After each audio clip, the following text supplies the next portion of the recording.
Hello, beautiful beings. This video is for you beautiful people on your spiritual growth path, or empaths, or light workers, rainbow warriors, starseeds, that groovy group.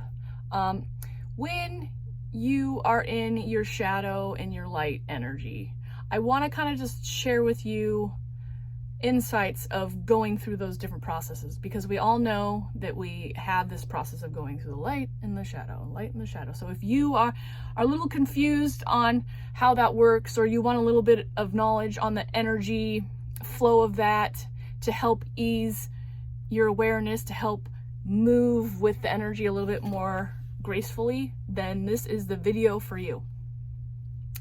So the dark exists within the light. They both, and the light exists in the dark. And so we're constantly oscillating through the dark and the light with whatever we're doing with our energy, all that good stuff. So the light is when we are in our summer flow. Summer energy just means heightened. We're in that I can do it, I'm feeling juicy. If you're a woman, that's when you're fertile and you're just out being a beautiful flower in the world, and you want to shine your magic and your light, and being in the light is easy. You're just shining, flowing, you feel good about it. Your mind is naturally in the high state of feeling light, and you're usually pretty positive in this state. Things are moving easy. You manifest easy then. Your days tend to be pretty chill and, uplifted. But then when we go into the shadow aspect to start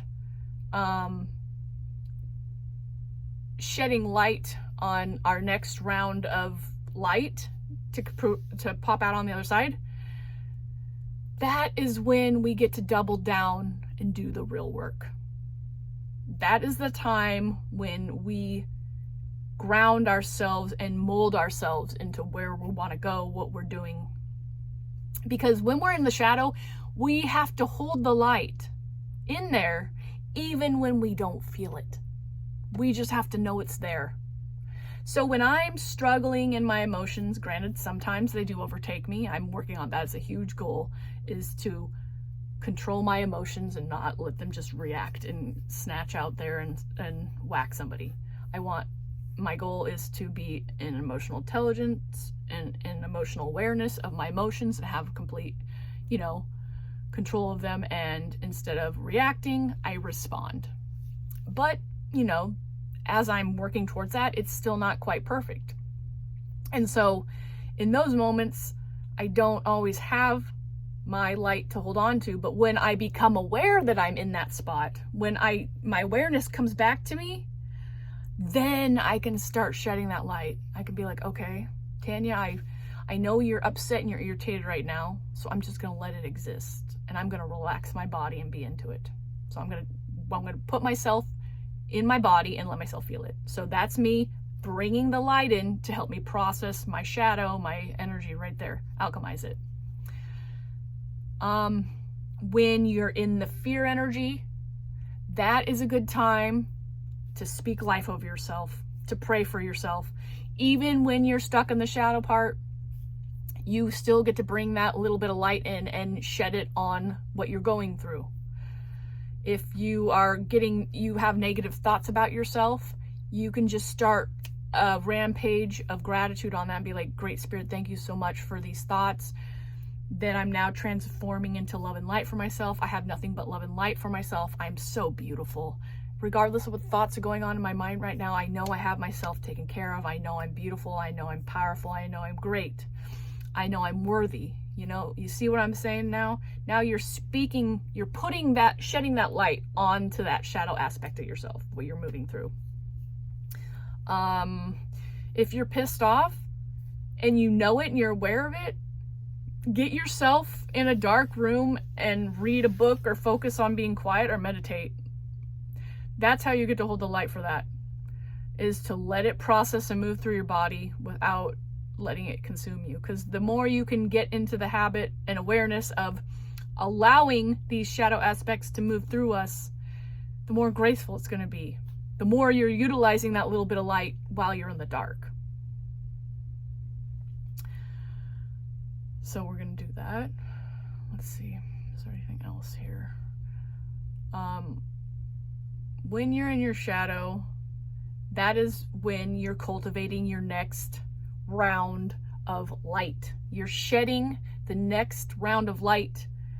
You're looking at the shadow aspect of it so it can be liberated and alchemized and turned back into something in the light. And it's just this continual process.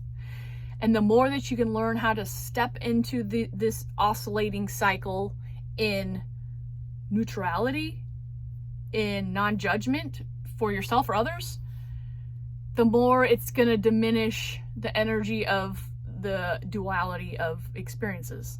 And I've seen that for my own self. I used to like be complete polar opposites in my shadow and my light cycle. I used to be like this raging, anger-ridden, sad person in my shadow spot, and then just this glowing angel in my light spot. But the more that I've taken a stance of looking at each phase in a place of neutrality and non-judgment, now my shadow spot is turned into a place where I get to hold myself in a loving container. And I get to nurture myself. I get to give space for myself to allow myself to be imperfect, to be faulty, but be beautiful just the way I am anyways. To not be guilty about it, to not have any shame around it, to just let it be as it is, because that is, everybody has shadow. It's part of the human experience. And now I've started honing in on putting more love into that process versus just saying, oh God, now I'm in the shadow part again. It's so hard. I don't want to do. No, that has been some of the most alive places. And when you start stepping into that energy and playing with it, that will happen for you too. But it's just, you got to cultivate that neutrality and that non-judgment in there so you can speak life into yourself and move yourself through those limiting moments. There's so many different times that I was going through something in my shadow spot where I could have allowed it to just take a hold and go a different direction. But I know if I do that, if I allow it to go back into its old ways, that something in the light here is not going to be manifesting. When I say I am powerful and I affirm that over and over and over and over and over again until that's written into and encoded in my body, my soul, my energy, I'm going to have to keep shedding anything that's keeping me not powerful. And so that's where the magic's happening, is in that shadow, is I'm whittling away at anything that's keeping me powerless, so I can embody that powerful. Anyways, let me feel into that, see if there's anything else. Anyways, I would love to hear any questions or comments you might have about this idea. Maybe your experience with the shadow versus the light. How are you aware of how you transition between the two? Are you aware of what emotions you feel about them? Are you not liking the shadow? Like if you have like an annoyance with it, it's going to be annoying to you, and then you're perpetuating that energy. So just being aware of the energies around how you're moving around in it. So any questions, comments about this theme, go ahead and throw them in the comments. If you subscribe to this channel, which I would love you to if you want and you feel called, go ahead and comment, subscribe, and we can open that up to a conversation or maybe an affirmation or whatever. And also currently I have one offer. I have for $111, we can get on a call for 44 minutes and we can get you unstuck on one thing. Now really it's just a potent container to be in, because the energy and frequency that I hold is shifting stuck energy. It's just a part of one of my gifts. If you feel called to do it, cool. If not, no big deal, because you know what? We're all going to win. We're all going to get what we need and want. It's just a, beautiful offering I have, and I feel good about it. And if you feel good about it, then we can meet in the middle. If not, till the next video. Thank you so much for showing up, beautiful beings. Love and laughter, and I'll see you again. Boop, boop, boop, boop, boop, boop, boop, boop, boop. Bye.